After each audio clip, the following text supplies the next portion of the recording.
In the last video, we broke down resting heart rate, what it means, why it predicts long-term health, and how it reflects how hard your heart is working. But resting heart rate only tells us part of the story. It tells us how fast your heart is beating, but it doesn't tell us how well your nervous system is adapting. And that's where HRV comes in. If resting heart rate shows us cardiac efficiency, HRV shows us nervous system flexibility. And when you combine the two, you get a much clearer picture of recovery, stress, and long-term resilience. So today we're building on that foundation. We're moving from how hard your heart is working to how well your body is coping. So your watch says your HRV is low, your readiness score drops, but you feel fine. Suddenly your device is saying, hey, you need to take it easy today. So what is HRV actually measuring? Why do we need to take it easy today? Is higher HRV always better? Is low HRV a problem? And how do you actually improve it? Like, that's the golden question, right? In this video, I'm going to explain what HRV really is, why it matters for recovery and long-term health, and how to use it properly without obsessing over the numbers. By the end, you'll understand about 80% of what you're going to need to know. The rest we can explore at a later time. HRV stands for heart rate variability. And despite the complicated name, the idea is very simple. Your heart, it doesn't beat like a metronome. Even if your resting heart rate is 60 beats per minute, it's not beating exactly one every second. Instead, the time between each beat constantly changes. One beat might come after 0.9 seconds, the next after 1.1 seconds, and then 1 second. It's going to vary over time. Well, that variation between beats is HRV. And here's the key idea. More variation usually means a more adaptable nervous system. Well, that surprises people.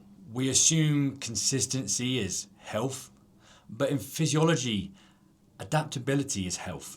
Now, HRV equals nervous system flexibility. HRV reflects how balanced your autonomic nervous system is. And with that, you have two branches, the sympathetic system, the fight or flight, the stress, alertness, action, the I'm being chased by a lion, I need to survive. And then the parasympathetic system, the rest and digest, the recovery, repair, the calm. HRV, particularly the metric most wearables use called RMSSD, largely reflects parasympathetic activity, or what's called vagal tone. Now, higher vagal tone equals higher HRV. When stress dominates and sympathetic activity increases, HRV drops. That's why HRV is often called a global stress marker. It doesn't just reflect training, it reflects total load. That's training stress, work stress, emotional stress, sleep quality, illness, travel, energy availability. It measures all of that. All of it combined. Now, this is important. HRV isn't a biohacking trend. It's been studied for decades in cardiology.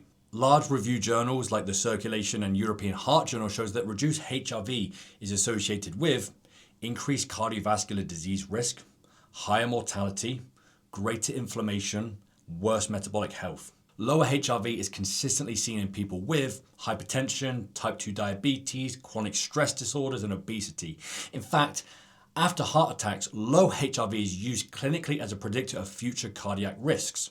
That's pretty serious. So when your wearable is tracking HRV, it's not guessing.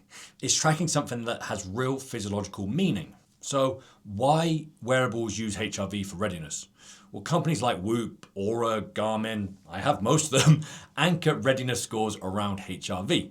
Well, because HRV changes before you feel something is wrong.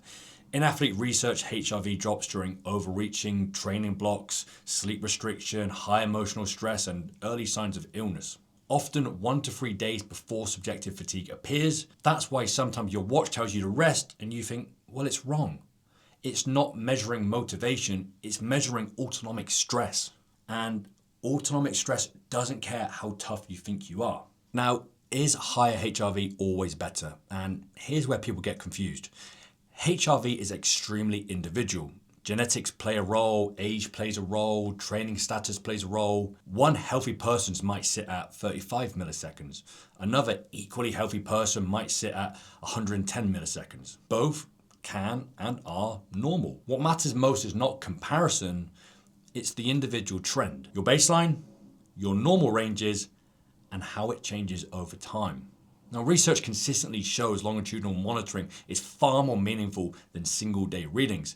HRV is a pattern metric. And now you're probably asking, well, what makes HRV drop and why? Well, HRV drops when stress exceeds recovery.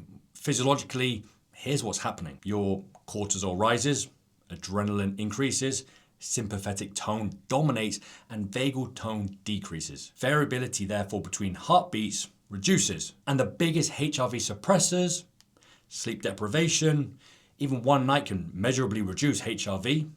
Alcohol, obviously. Alcohol raises heart rate overnight and suppresses parasympathetic activity. HRV collapses. Illness, inflammation increases sympathetic output. HRV drops early, often before symptoms. Physiological stress, high perceived stress scores correlate strongly with lower HRV. Chronic calorie deficits, low energy availability is interpreted as stress by the body. HRV falls for all of these. Your nervous system is always responding to safety or threat. HRV reflects that balance. Now, what actually improves HRV? Here's the useful part. Sleep. Sleep is the strongest lever. Pull it every single night. During deep sleep, parasympathetic activity increases and HRV rises naturally. Consistent sleep quality improves baseline HRV over weeks. You cannot out-supplement poor sleep. 2, aerobic fitness. Cardio. Endurance training increases vagal tone. Meta-analysis showed trained individuals consistently display higher resting HRV than sedentary ones.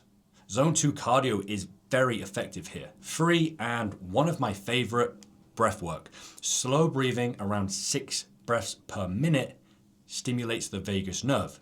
Now, studies have showed paced breathing increases HRV acutely. 5 to 10 minutes daily can help shift autonomic balance. It's simple and it works. My advice, bring it in around the early evening just before going to bed. 4, intelligent training. Less junk volume and how much work can I do? Training builds resilience. Overtraining crushes HRV. And HRV becomes a powerful feedback tool to manage load. If it's dropping, look at your training. But how do we improve HRV without obsessing over it? Here's a bit of a practical framework for you. Measure at the same time each day, ideally in the morning before caffeine. I check mine every day as soon as I wake up. Establish a 2 to 3 week baseline and watch the trends. Sounds familiar to our resting heart rate from last week. If HRV drops well below baseline, reduce intensity, prioritize sleep, hydrate, remove alcohol, and manage your stress. If HRV trends upwards over months, your recovery capacity is improving. That's adaptation. That's what we came for. So HRV and resting heart rate, track them together. Resting heart rate reflects how hard your heart is working. HRV reflects how stressed your nervous system is. When recovery improves, resting heart rate trends go down and HRV trends go up. When stress dominates, resting heart rate rises and HRV falls. Together, they give you a daily nervous system dashboard. Now, if you need something to take away from this, which I recommend you do, HRV is not a performance score. It's an adaptability score. It tells you how well you're coping with total life stress. It predicts health risks. It predicts recovery capacity. And it responds to sleep, aerobic fitness, and stress management. So don't chase perfect numbers. Improve your inputs. The outputs follow. Don't chase perfect numbers. If you improve your inputs, your outputs will follow. Now, if you made it this far, thank you for watching. That's definitely worth hitting that subscribe button. If you want something to take home from this and improve your HRV, be more invested in sleeping properly, train smart, reduce your alcohol intake, and manage your stress. HRV isn't something you hack, it's something you build. Next, we're going to talk about the biggest lever behind both HRV and resting heart rate, and that's sleep. So I look forward to getting into that one with you.